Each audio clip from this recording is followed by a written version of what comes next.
There have been names that have stuck out in OTAs so far. We are hovering around Chuck Clark's 1 year anniversary of tearing his ACL. Hopefully, he can come out and show us what we really got. And, CJ Stroud took a shot at Aaron Rodgers in a recent interview. That and much more in today's NY Flight Jets talk. Let's roll. Jets, Jets, let's go. Jets wide receiver Wesley Walker. Wesley, how you doing today? ESPN writer Mr. Rich Cimini, Jets reporter for The Athletic, Mr. Zach Rosenblatt, Hall of Famer and Jets legend Mr. Marty Lyons. Your host, Connor Law. Welcome in, everyone. Here we are on a Thursday afternoon, here to talk some Jets with none other than the content creating legend and sports talk radio host himself, Mr. Jake Asman. Jake, how you doing today? What's up, Connor? Thanks for having me on your show. Of course, anytime. Really appreciate you stopping by. So let's dive right into it. Let's do it. So, like I mentioned before we played that intro, we are right around Chuck Clark's 1 year anniversary of him tearing his ACL. What could we expect out of Clark? As you know, he recently said he feels there is a chip on his shoulder.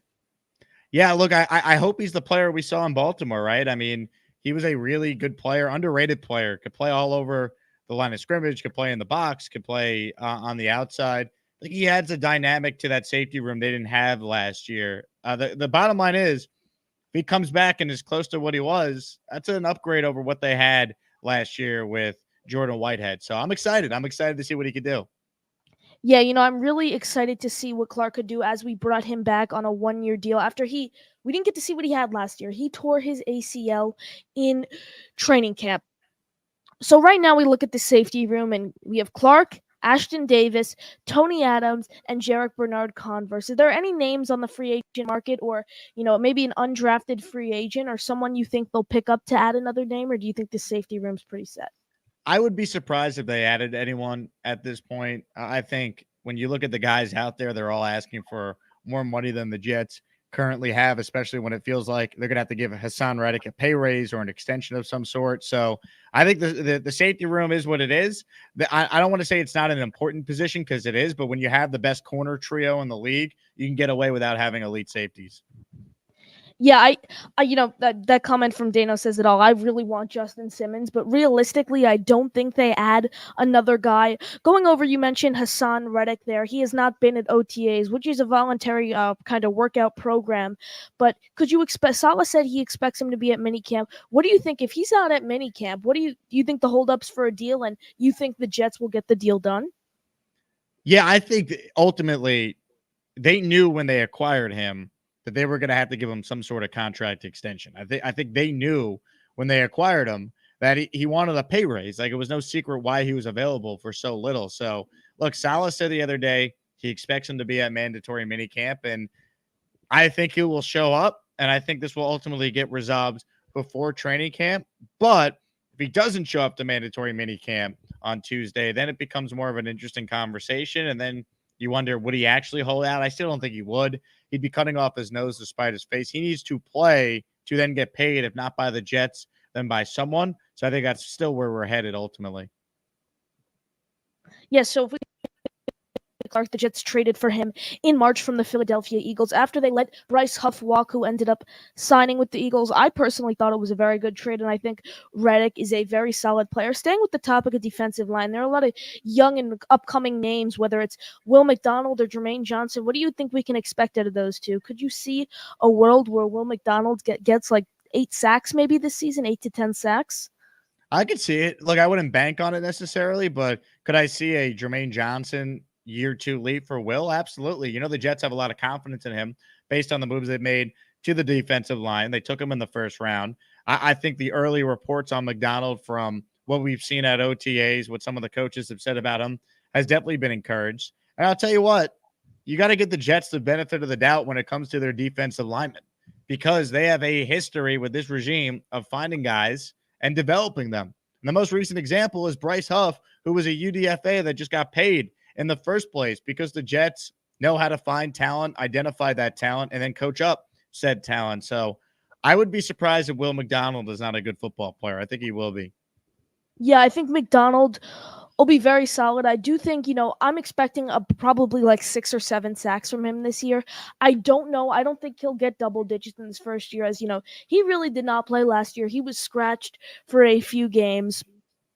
And so I think this is going to be his first year really kind of getting to know that he got to know the defense last year, but kind of have more like control of the defensive line. But I do expect a lot out of Jermaine Johnson. And speaking of Jermaine Johnson in the 2022 draft class, we're talking about adding these bigger names. We still are going to have to pay those guys.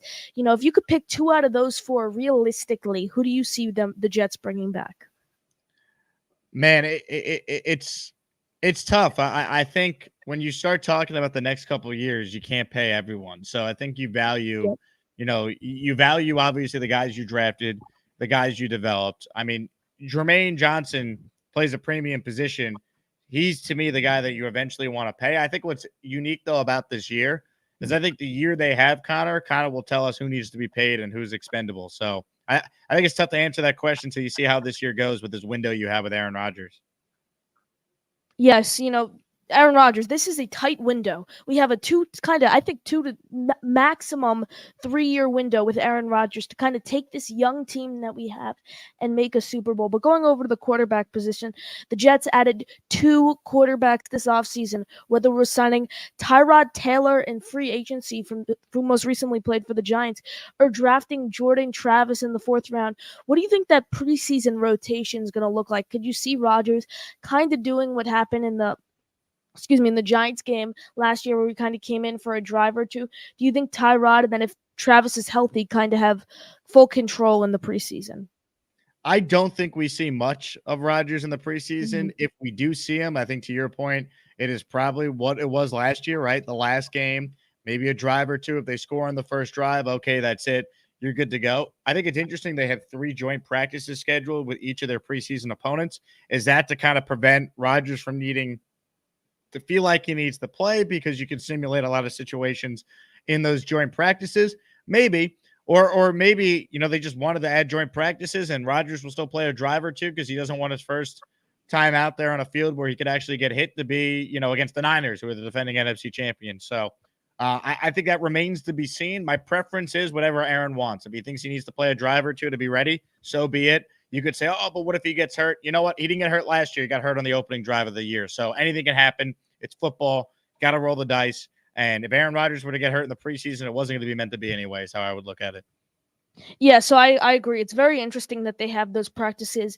The two big Giants, obviously, they always play them their last game of the preseason. And the Commanders are another big team. I do expect to kind of see Rodgers in some of those games. But speaking of, Rodgers and kind of getting simulated action in these not training camp, but OTAs recently, Eric Watts, undrafted free agent, Rich Samini said he would have had a sack on Rodgers. What do you think we can expect out of some of these undrafted guys, whether it's a guy like Leonard Taylor out of Miami, it was very surprising that he went undrafted, and then a guy like Eric Watts, who, he looks like a very nice undrafted free agent. Could you see guys like that kind of coming in, battling, cracking the 53-man, and then making, some sort of impact this season? Yeah, I think so. I mean, if you look at the Jets' history there, they're willing to take guys that, break out in camp and keep them on the team. And I definitely could see it. You look at some of the UDFAs, a lot of emphasis on DE and DL, and it makes sense because you're trying to overhaul that room. You got to pay guys. You're already paying Quinnen a lot of money. You got to pay Jermaine in a couple of years. You're expecting, a big leap from McDonald, but you just don't know till you see it. So you want to have as much depth as possible there because, the one thing we know about this Jets team is they are stacked in the secondary. They got 2 Pro Bowl, all pro level linebackers. They got an all pro in Quinnen, Pro Bowl in Jermaine, Pro Bowl in Haason, but you want to have as much depth as possible at premium spots. So I'm glad that the early returns on some of those UDFAs is really positive. Yeah, I agree. You mentioned Reddick there again. I'm going to go back. You said it too. I think they do get the deal done with Reddick, but when it comes to extending him, do you think it's a longer term option? Or would you rather use him as kind of a rental type guy? If they could get him to agree to a 1-year extension with more money, I would do it. I would probably not give him a 3-year deal, right? I think I would just guarantee him more money this year and a raise for next year and see if that works, similar to what happened with Chris Jones in Kansas City last year. But there is an argument to be made. Look, if you don't extend him and you use him as a rental and then you lose him, well, if Will McDonald doesn't take a step forward, then what's your pass rush looking like? You're going to need another edge next year. So I think if the money is reasonable, I'm open to an extension. I hope they just give him more money this year and tack on a year next year and we call it even. Yeah, I would love that. Lock him in for this year and then obviously the year after. But with extensions, there are two cornerbacks that really stick out who are up for extensions coming up. Michael Carter II and DJ Reed. Michael Carter II being arguably the best nickel corner in the league, and then DJ Reed, who obviously has just shown out in his career with the Jets. And it's been reported by Rich Cimini of ESPN that talks with Michael Carter II have not even started yet. So where do you stand in that term, in that kind of position? Would you extend MC2 or Reed? Obviously, in a perfect world, we have both of them back. I would rather have MC2 back, but realistically, I think Reed is the one who comes back. Who do you think comes back, and could you see a world where we get both of them? I don't see a world where they're all both of them are back right now. I'd love to be wrong. I just don't know how you necessarily do it. I think they pay Michael Carter, Connor, and DJ Reed is going to leave in free agency to get number one corner money. That's why a guy like Quantez Stiggers is important. That's why your depth with Brandon Eccles is important. That's why Michael Carter, keeping him locked in, is certainly important. And you've seen it. You could redo your secondary in an offseason. Like you could draft a guy in the first or second round that could play for you next year at that position. But DJ Reed's really good. I think he's going to want to get paid, though, like a number one corner, and it's going to be tough to keep him. So if I had to guess, and obviously things change, I think they pay Michael Carter. Reed walks as a free agent a year from now. So that's why I take advantage of this run right now. You got a chance to go for it. Yeah, I agree. I'd rather kind of stay on the younger side with Michael Carter II. Obviously, DJ Reed is kind of approaching that 30 mark, and it becomes interesting once a player like Reed kind of gets older like that, see how he fits in. But you mentioned Quantez Stiggers, Jets 5th-round pick out of the CFL. What do you think he could look like this year, fitting in with this cornerback room? Obviously, you mentioned Brandon Eccles, who's owned the Dolphins in the interception game. Where could you see these guys falling in along with like guys like Carter, Reed, and Sauce, who are basically roaming this cornerback room? Yeah, I think it's an interesting question, right? Because without an injury, some of these guys we're talking about can't get on the field. But the early returns on Stiggers in particular has been really positive. So I think when you kind of just look at the depth they have there, you feel good about it. I'm excited to see what Stiggers could do when the pads come on, though. I mean, feels like every practice you check Twitter, different beat reporters talking about a play he made or a season ticket holder practice where the media is not there, and you got fans raving about Stiggers. So I'm excited. I know he did an interview with Yahoo where he said he's not getting a haircut till the Jets win the Super Bowl, and he's prepared to be a caveman if need be. So hopefully his hair doesn't get too long and they can win it in his rookie year. But I'm excited to see what he could do. I like the pick a lot. I'm really excited to see what he could do, especially since he's not in a position right now where we need to just throw him into the fire, and he needs to be a 1 or 2 guy. Like, he's gonna have time to learn from guys like Sauce and DJ Reed. He's gonna have time to that. It's not like we're just throwing him in and he's gonna be our cornerback 1 or 2 this year. He's gonna need some time to develop. I 100% think, but I do think he could be solid. But speaking of interviews, CJ Stroud, Houston Texans cornerback, just had an interview where he took shots at Aaron Rodgers saying, quote, Stafford could have won 3 out of the 4 rings in Green Bay. What are your thoughts on those comments? I think CJ Stroud is out of his mind. I mean, come on. Stop it. Matthew Stafford's a really good quarterback.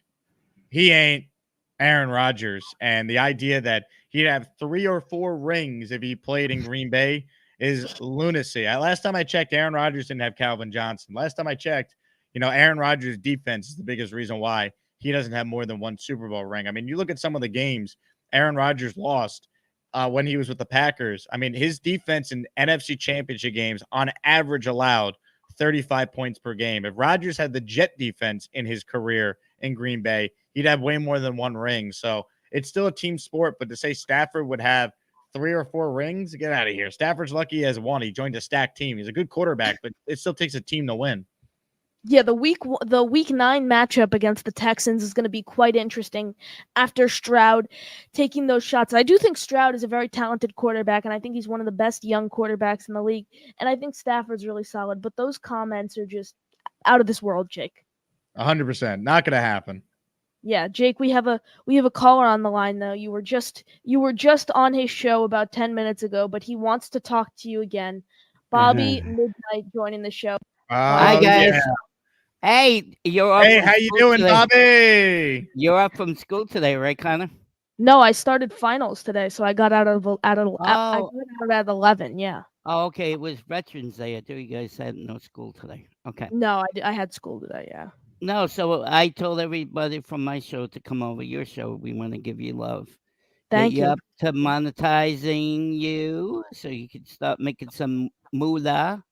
Like I had to back in my days to make moolah, I deliver newspapers. So this is good for you to earn money that way, right, Jake? 100%. Do you ever have to deliver newspapers, Jake? Have I ever delivered newspapers? I have not, Bob. Oh, yeah, way back when, in the olden days of when I was growing up, that was 40 years ago or something. I had to deliver newspapers. Yeah, but Bobby, what are your Yeah. thoughts right now? Where the Jets in terms of extending MC2? Do you like them? Yes, I agree with that comment. Yes, I do. He's a good Nice, player, nice, right, Jake? nice. Oh, yeah. Yeah. All right. So I know you have another person in back, right? I do not have anyone back, but Bobby, appreciate the call. Thank you for stopping by. Really appreciate you. Really appreciate you joining the show, Jake. Really great call by Bobby Midnight. Everyone, go subscribe to Bobby Midnight on YouTube, and you can see all of his calls over on the Jake Asman Show. Also, Oh, yeah. Jake, I have question for you. I don't know if you got to see, but Brandon Pockris of Jet X Factor got to release his top 15 players on the Jets, and he lined them up. I really liked it, but he lined them up in an interesting way. What are your thoughts on a guy like Moses, arguably being a top 15 guy on this team? And if he could stay healthy, do you think he'll be higher? Morgan Moses in particular? Mm-hmm. He might be. It's so tough because if a lot of guys in front of him stay healthy, like think about the Jets top 10 for a moment. I mean, Sauce, Quinnen, Brees, Garrett Wilson, Tyron Smith, AVT. If Mike Williams is healthy, he's in that conversation. I think, we haven't even mentioned like Quincy Williams yet or CJ Mosley, DJ Reed. Like it's hard, man. Like they got a lot of really good players. It's a hard exercise to do. I give Brandon credit because it's not easy. I agreed with his top 3. He had Sauce, Quinnen, Brees. I think that's a good top 3 for the best players on this team. Yeah, I think that's a very solid top 3. But going back over to the defensive line, the young names that we mentioned, Dano said that he thinks McDonald gets 1 sack per 50 snaps. Could you agree with that, Jake? Dano said that McDonald could get 1 sack per 50 snaps. I don't know. I don't know how many snaps that is either, Dano. I'm not a math guy. I think Will McDonald could get between 6 to 8 sacks. I'll put it like that. Yeah, I agree, Jake. I think it's going to be something in that range. But we have one more caller before we wrap up here. And Jake, this is one of the greatest callers, in my opinion, in the Jets content realm. Ooh. All hail the King. King Lowski joining the show. King, what's going on, Connor, my brother. Connor, my brother. Yeah. Jake, my brother. What's going on, fellas? It's great to be in Jets land. How are y'all fellas doing? I'm doing great, King. How about you? Yes. Hey man, I'm good, man. It's great to be a Jet fan out here, baby. I'm just loving the energy of the Jets in June. You feel me? The Jets in June, baby. We talking about the JETS Jets in June, baby. Let's go. Lowski, what are your thoughts right now with the Reddick situation? You think he's at minicamp, and what do you think it takes to get that deal done? Reddick is not a big deal, people. We are all uptight about Reddick. It's voluntary OTAs, baby. If he's not there for mandatory, like Robert Saleh expects him to be, then I would be worried. The contract will get done. We're not getting rid of Bryce Huff just to have a 2-time Pro Bowler okay, just walk away from us. Okay, that's not happening. People, let's get it. Don't get it twisted. Okay, Haason Reddick is gonna be a Jet at least for 2 to 3 years. Okay, I believe that. I believe a deal will get done. Okay, we got a two-time pro bowler. He's an all-pro. Hey man, we are not getting rid of our depth on our defensive line. We are gonna continue with this 10-man rotation. Okay, it's the best in football, hands down. Okay, and we're gonna show this year, baby. I'm not worried about it now. About the secondary, Michael Carter, DJ Reed. Can we keep one or two?